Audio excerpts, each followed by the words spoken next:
लगी ठंडी पुरवाई,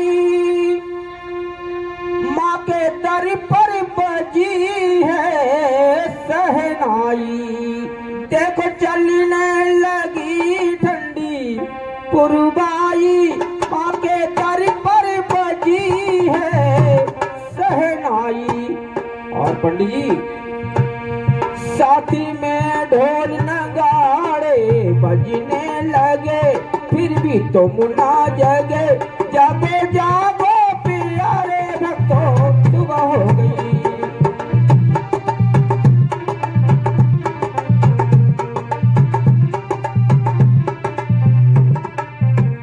जागो जागो प्यारे भक्तों, सुबह हो गई। एक बार फिर विनम्र प्रार्थना, अगर हमारी आवाज सुन रहे हो, जाग जाइए, माँ के दरबार में अपनी हाजिरी लगाएं। तो ये प्रकृति ने हमें बहुत इशारा किया है, किंतु आप समझते नहीं हैं। बहुत अच्छी ये लाइनें लिखी है किसी पोतन ने, कविता की है लाइनें।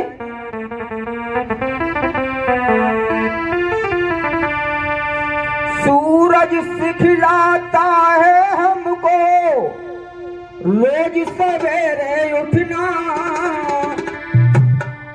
और सिखलाती है हवा खुशी की लाइनें चलते रहना।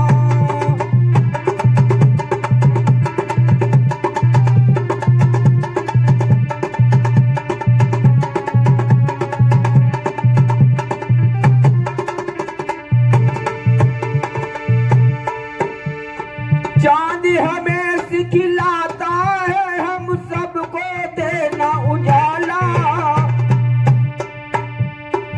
और तारे कहते गीत सुनाओ झिलमिल मस्ती वाला।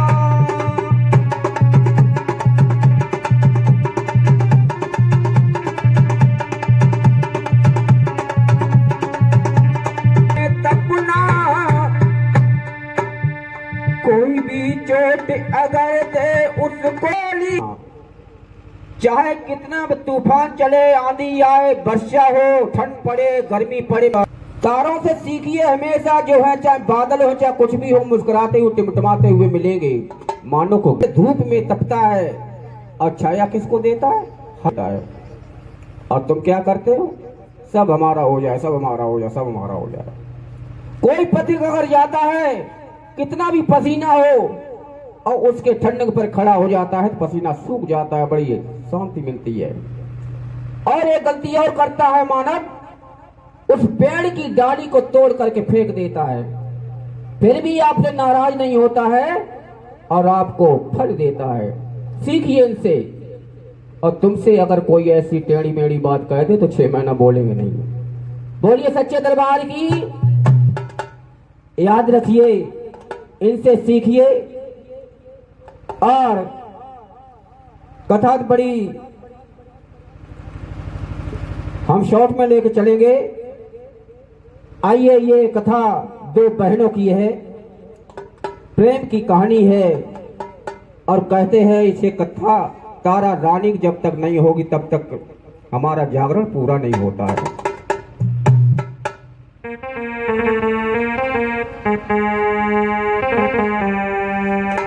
अरे शुरू हो रही है कथा तारा रानी,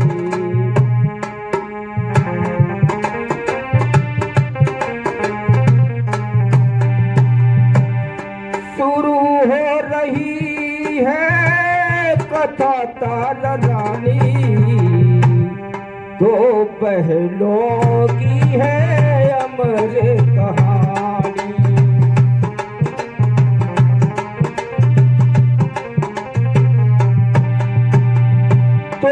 बहनों की है अमर कहानी, सुन करके आता है नैनो सुपारी।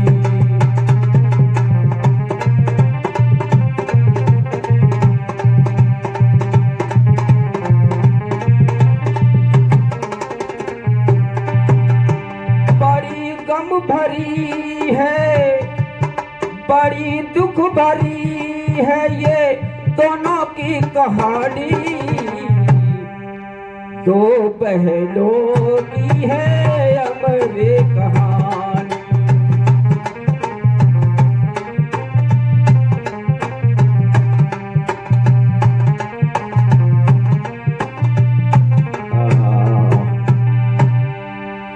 इसलिए मैं कहता हूं उन बहनों से जिनके गोद में बच्चे हैं, जो बोल सकते हैं, समझ सकते हैं, जो उंगली पकड़ चल सकते हैं और जो स्वयं अपने पैरों से चल सकते हैं, उनको सत्संग में जरूर लाएं। क्योंकि एक भी शब्द अगर माइंड में फिट हो गया तो जीवन भर बच्चा भटकेगा नहीं। इसलिए बच्चों को अवश्य लाएं। तो एक महाराज हुए दक्ष। दक्ष का मतलब होता है सक्षम हर प्रकार से। और माता के पुजारी थे और माता के आशीर्वाद से दो कन्याएं ने जन्म लिया। उनका नाम था, बड़ी का तारा उम्र रही होगी 14 वर्ष की और छोटी बेटी का नाम था रुक्मन, रही होगी उम्र 12 वर्ष की। जिस तरीके से हमारे भैया जी की बेटी ने जन्म लिया है, बड़े भाग्यशाली हैं। कुछ लोग बेटी होने पर खुशी नहीं मनाते हैं। इन्होंने एक इतिहास रचा है, इनके लिए ताली हो जानी चाहिए। हाथ उठा बोलो सच्चे दरबार की। बेटी सबसे बड़ी होती है, बताऊंगा इसके बारे में। तो राजा जो दक्ष थे, उनके दो पुत्रियां बड़े प्रेम से हिल मिल के रहती हैं और अपने माता पिता के कदमों पर चलती हैं। वो भी कम नहीं है, वो भी माता की भक्त हैं। उन्होंने एकादशी का व्रत रखा और अब तारा ने कहा, रुक्मन यहां आओ। जी दीदी। तुम एक काम करो, क्या बताओ ना। देखिए आज्ञा का उल्लंघन नहीं करती है छोटी बहन।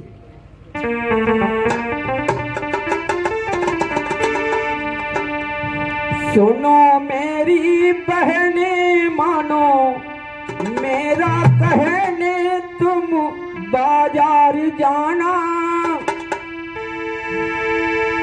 जाके बाजारी से फल को लाना।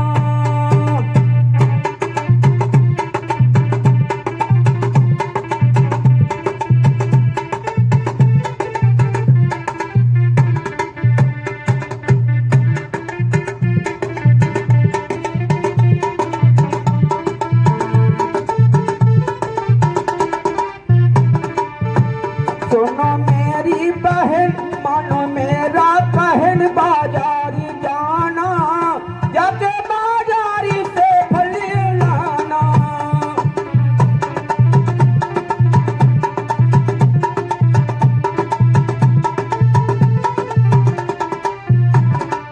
और जो कहूँ ध्यान से सुनते जाना, जो कहूँ ध्यान से सुनते जाना, मेरी बात मत भूल जाना।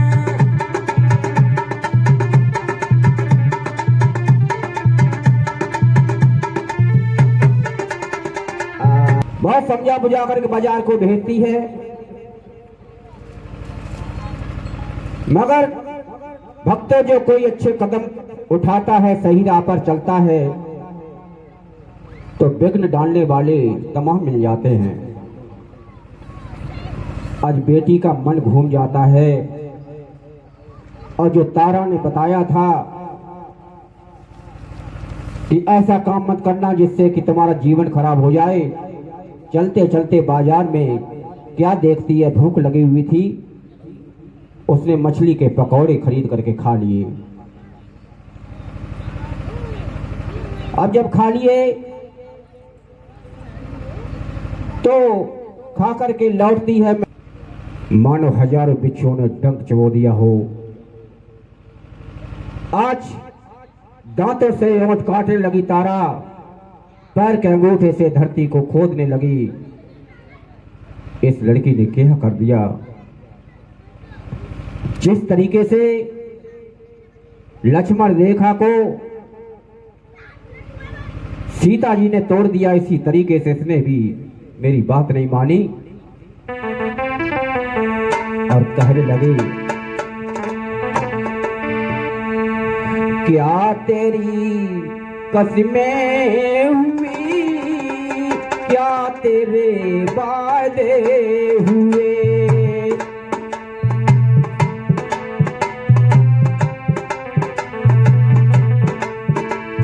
जो याद है तुझे, जो वादा करके गई थी? अरे दुष्ट बहन, भूल गई कसमें?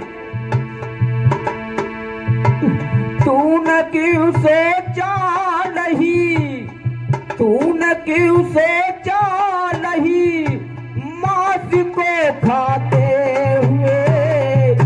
क्या तेरी कसमें हुई, क्या तेरे वादे हुए। बहुत अच्छे।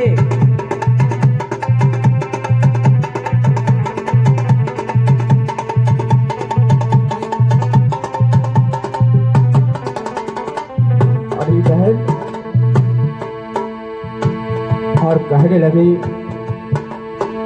बहन सुन पाएगी बहन मेरे दिल की दास्तां। क्या बात है? सुन पाएगी तारा तुम मेरे दिल की दास्तां। क्या मैं तुमको बताऊं अपने दिल की दास्तां, अपने दिल की दास्तां। क्या भूख से मैं गिर पड़ी राह दे जाते हुए। क्या तेरी कसमें हुई, क्या तेरे वादे हुए।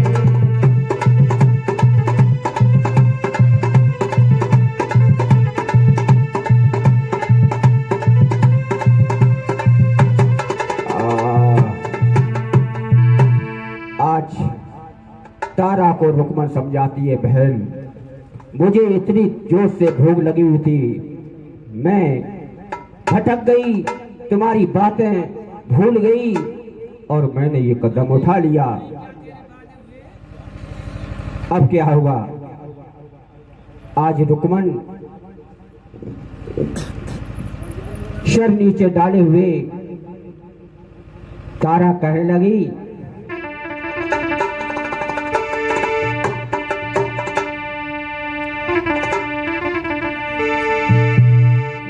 दुष्ट पापिनी रुकमन तूने क्या से क्या कर डाला।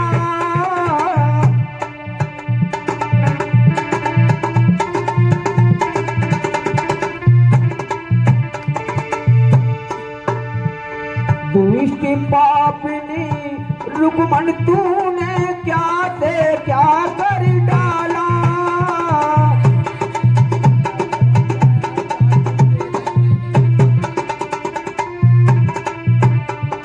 हंसती खिलती अपनी जिंदगी अंधकार कर डाला।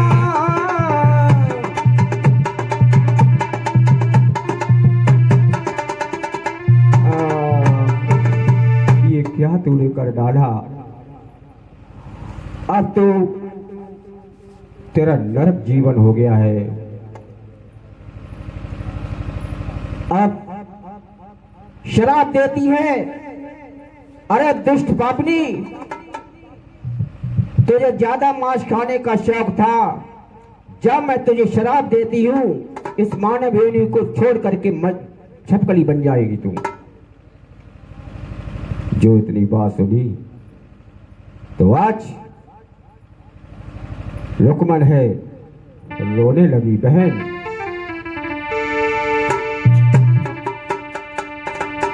जिंदगी ने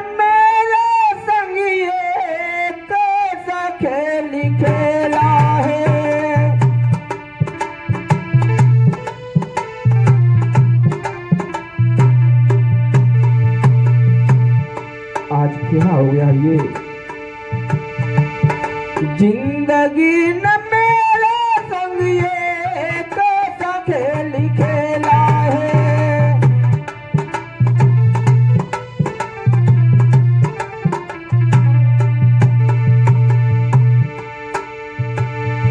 आज रोने लगी और कहने लगी, बहन ये क्या हो गया, हमारे जीवन ने कैसा खेल खेला, किस मोड़ पर आ गए।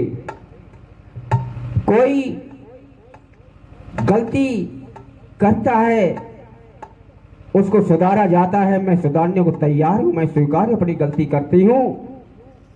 बहन अपना शराब जो अपना वापस ले लो।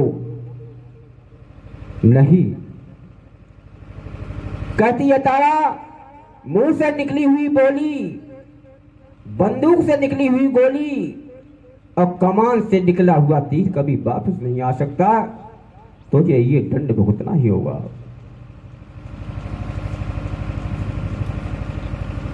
अब क्या होगा, अब क्या होगा? अब रुकमन अपनी बहन के आगे रही टकराए और मुक्ति का पूछने लगी तारा से वो उपाय। बहन कुछ तो उपाय होगा, कुछ तो उपाय होगा, बताओ तो। तारा कहने लगी, रुकमन तुम धीरज धरो,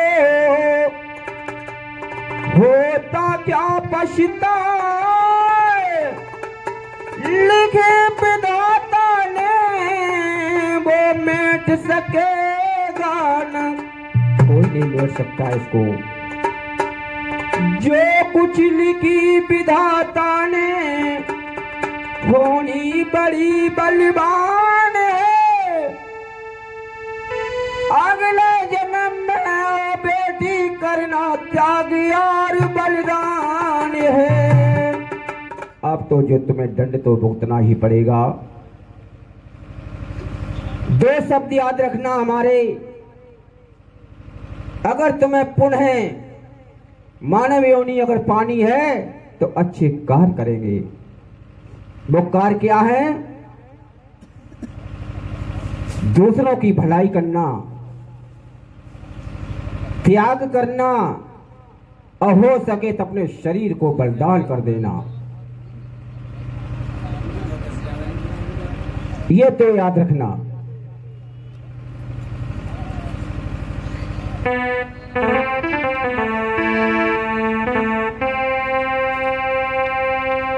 आज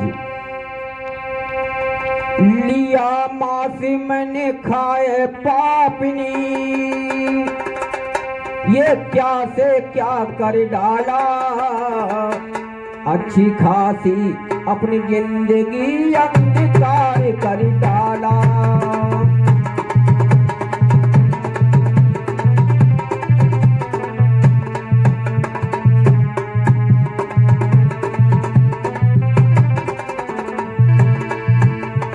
इतनी कह कर आज रुकमन ने अपने प्राण त्यागे, तारा कहती फूट गए किस्मत के भाग्य हमारे।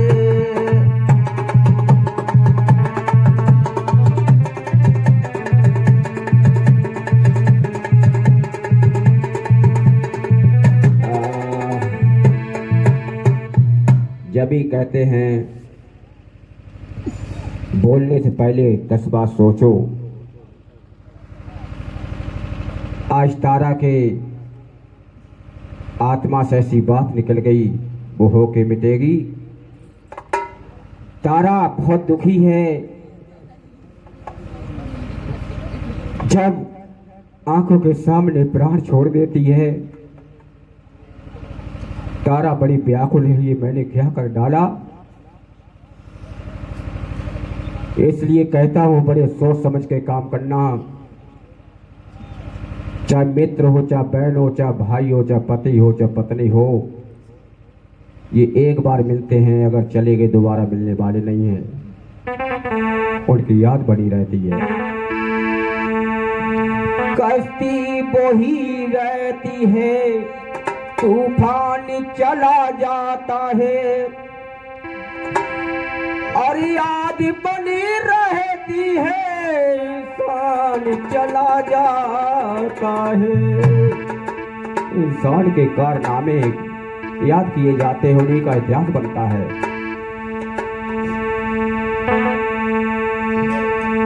एक बार अगर चला गया, चाहे कितना में रोना, दीवारों पर अपना सर पटकना मिलने वाला नहीं है।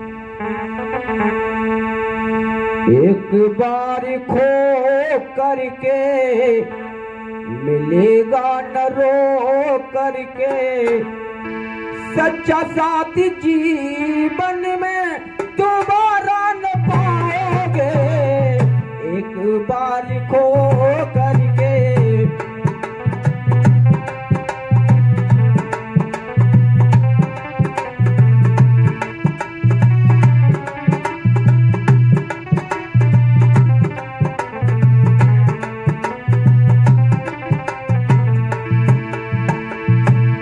सच में एक बार खो करके मिलेगा न रो करके, सच्चा साथ जीवन में तुम्हारा न पाओगे। एक बार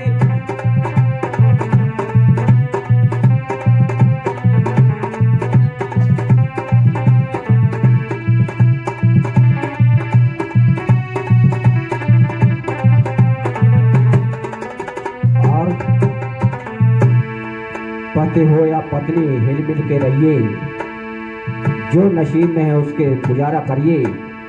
आपके लिए मिला है जो जीवन में, खोना न जीवन में, सच्चा साथ जीवन में दोबारा न पाओगे। एक बार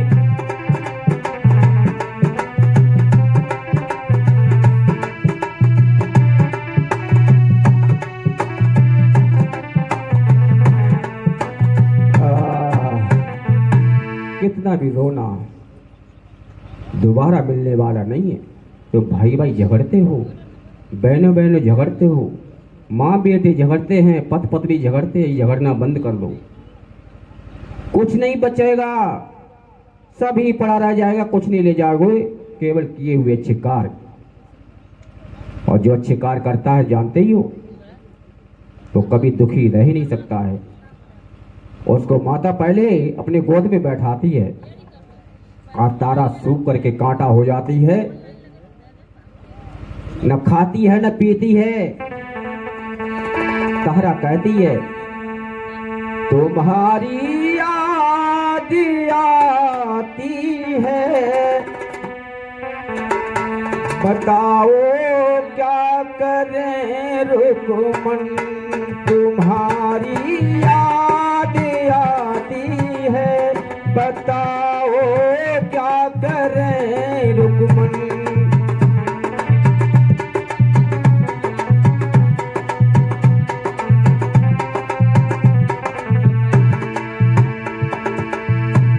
सुबह और शाम आती है, नींद बिल्कुल न आती है।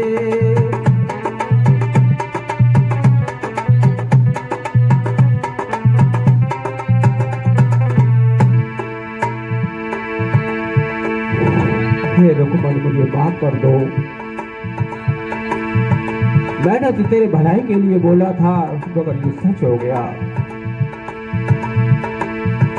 चलूं तो मुझे न चलने दे, रुकूं तो मुझे न रुकने दे। और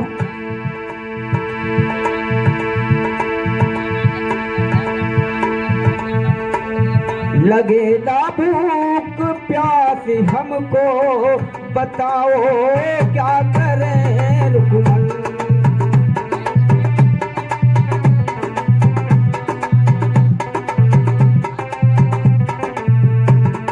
लगेगा भूख प्यासे हमको बताओ क्या करें रुकमन।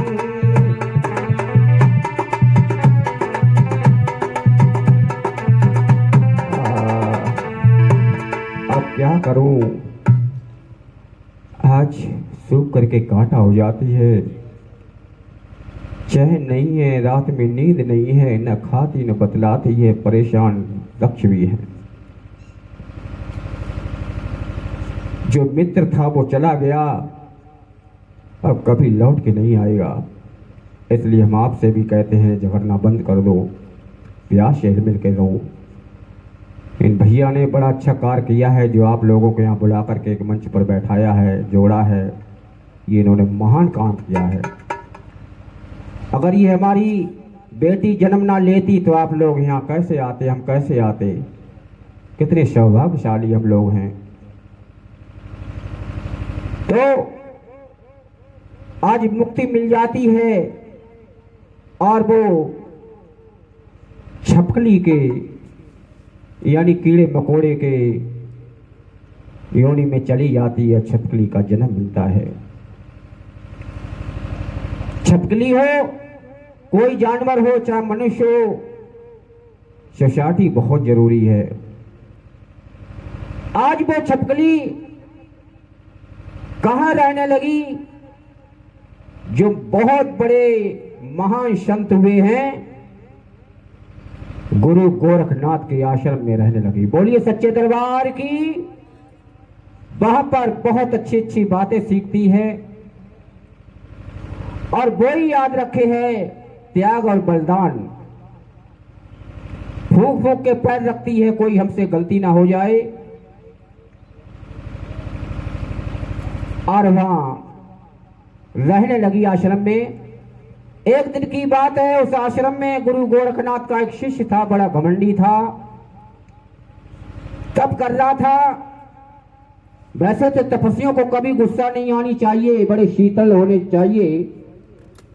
संत जो होते हैं बड़े शीतलता प्रदान करते हैं, सबको गुस्सा नहीं करते हैं।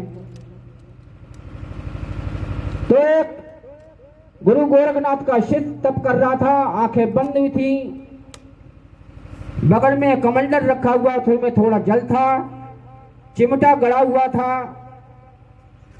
एक कपिला गाय उधर से घूमती हुई पानी की तलाश में भटकती हुई गुजरती है, कहीं पानी नहीं मिलता है।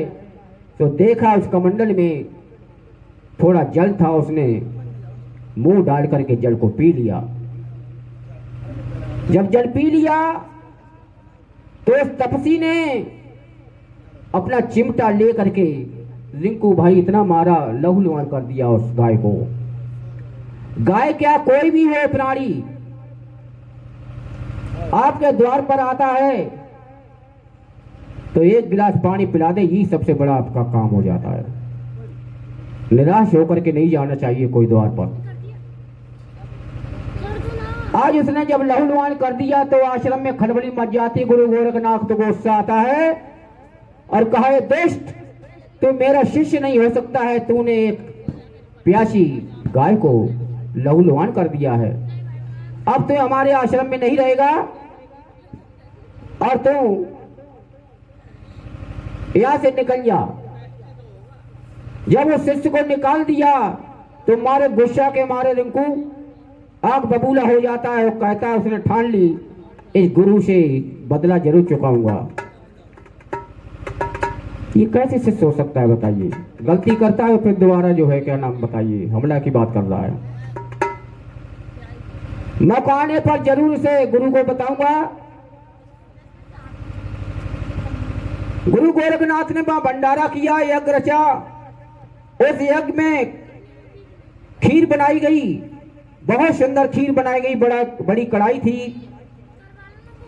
खीर बन रही है। वहां के जो रसोइया हैं कहीं रसोई से निकल करके बाहर बतलाने लगे। इतने पर वो गुरु गोरखनाथ का